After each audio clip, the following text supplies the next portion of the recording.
Enak ya. Jadi tetangganya aja seneng loh kita kalau misalnya butuh cabai langsung ketok aja, atau mungkin naik langsung ke atap rumahnya langsung langsung lompat ke atap sebelah rumah langsung petik tuh cabai-cabainya. Dan ini juga menarik nih, ini pastinya menjadi bahan inspiratif bagi kita semua. Betul. Gimana sih caranya untuk mendapatkan cabai? Nggak perlu beli mahal-mahal, ya kan? Nggak usah keluar uang buat beli cabai, tapi udah ada di rumah. Nah, benar sekali. Tapi ini ada juga nih Ocha yang nggak kalah inspiring, anak muda milenial menjadi pebisnis cabai kotokan. Nah, omsetnya bisa sampai miliaran rupiah per bulan. Berikut kisah inspiratifnya.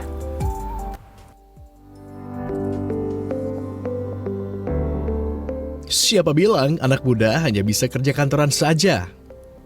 Buktinya, petani milenial Kanesia Aisyah Janonaveva sudah bertani cabai katokon sejak usianya 23 tahun. Ais sudah merintis cabai asli tanah Toraja ini sejak tahun 2021 lalu loh. Cabai katokon dapat tumbuh subur di atas ketinggian lahan sekitar 1000 sampai 1500 meter di atas permukaan laut. Itulah yang menyebabkan cabai ini cocok ditanam di dataran tinggi seperti Bogor, Cipanas, Cianjur, dan Sukabumi. Produktivitasnya terbilang luar biasa, di mana satu lubang tanam bisa menghasilkan 2 kg cabai. Kerennya lagi nih, cabai ini dapat panen setiap 3 hari sekali dengan sekitar 26 sampai 30 kali petik.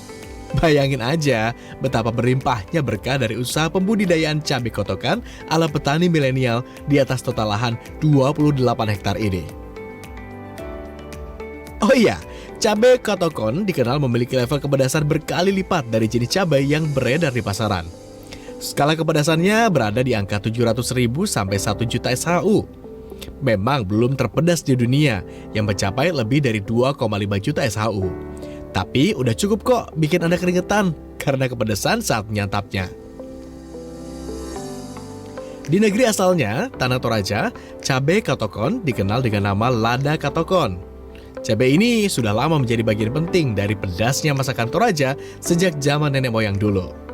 Tak disangka ya, di tangan para petani milenial, cabai katokon asli dari Toraja ternyata bisa juga tumbuh subur di luar tanah kelahirannya. Gimana? Anda tertarik menanamnya?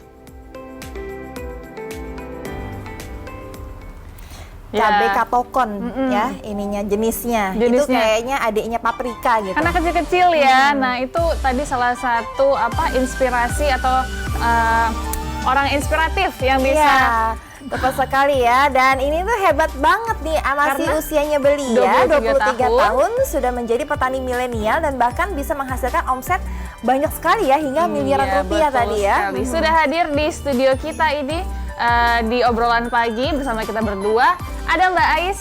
Selamat pagi Mbak Ais. Selamat pagi Mbak Ais. Kita panggil Mbak Ais aja biar lebih akrab ya Mbak Ais. Gimana nih Mbak Ais, umurnya masih muda, 23 tahun, tapi sudah mau menjadi entrepreneur. Nah, bedanya ini tapi dengan anak-anak zaman sekarang, kalau zaman sekarang tuh pengennya jadi YouTuber, content creator, tapi Mbak Ais, iya betul. Kan? Mbak Ais ini memilih untuk menjadi petani cabai. Ini betul. Apa sih? Kenapa bisa gitu loh? Boleh diceritakan Mbak Ais? Iya, jadi simpelnya karena pertanian itu selalu dibutuhkan Mbak. Jadi sampai ke depan pun, seandainya teknologi nggak ada pun, pasti manusia butuh pertanian, butuh hasil pertanian. Jadi di situ keinginan saya untuk terjun di bidang pertanian. Dan kalau tadi disampaikan teman-teman suka di kantoran gitu ya, sekarang pertanian itu juga lebih maju karena sudah memiliki teknologi. Kita nggak perlu lagi harus ke lahan, tapi kita sudah bisa memanfaatkan teknologi untuk penyiraman jarak jauh atau penyemprotan pupuk jarak jauh seperti itu. Oh bisa ya? Bisa. Caranya gimana Mbak? Ya, jadi ada teknologi sistemnya yang harus kita atur di lapangan. Terus nanti kita misalkan ada di luar negeri pun kita bisa tuh. Kita melalui HP juga bisa. Bisa ya. Oke, berarti Mbak Ais ini berpikir untuk jangka panjang, karena cabai ini memang nggak ada matinya ya, apalagi di Indonesia. Iya, betul. Apalagi yang namanya bahan pangan itu selama ada makhluk hidup pasti membutuhkan makanan, ya kan? Iya.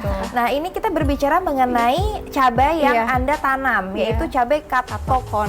Iya. Ini kenapa memilih ini, Mbak? Iya, jadi cabai katokon sendiri ini asli dari Indonesia, tepatnya di Tanah Toraja, Sulawesi Selatan. Dan kebetulan cabai ini termasuk cabai terpedas di Indonesia. Oh, sayangnya di Indonesia ini masih masyarakat kurang tahu kalau ada cabai katokon ini. Nah, dari Sulawesi saya coba kembangkan di luar dari habitatnya, yaitu di Jawa Barat. Awalnya di Bogor, kemudian kita coba trial, bagus hasilnya, dan alhamdulillah sekarang udah berkembang sampai ke Jawa Tengah juga. Berarti ini cabai terpedas di Indonesia. Iya, Aku di belum Indonesia. pernah cobain. Penasaran nggak sih? Boleh, Ocha? boleh, Boleh nggak sih kita, Penasaran. Mbak? Kamu suka pedas gak sih? Aku suka pedas Iya, banget. Karena kebetulan kebetulan aku juga pedas. Ada pacar ya? Boleh dong, Bawa. guys. Buat Nah, dicobain. buat dicobain. Oke, ini Semuanya tuna pakai- bukan?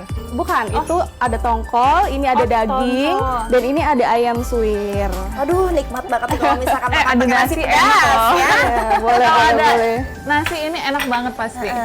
Nah ini boleh dipersilakan. Nah, ini ini cabai dia. katokonnya nih, sekali lagi nih cabai katokonnya. Aduh, ini ya Kecil-kecil cabai rawit lucu pedes banget. tapi katanya pedes banget ya. Pedes banget. Nah ini sambil nungguin Putih untuk mencobanya, Mencoba. ya kan? Saya mau tanya nih Mbak, kalau tadi kan Anda mengatakan bahwa Tanah Toraja merupakan tempat asal dari cabai ini. Betul. Itu gimana caranya?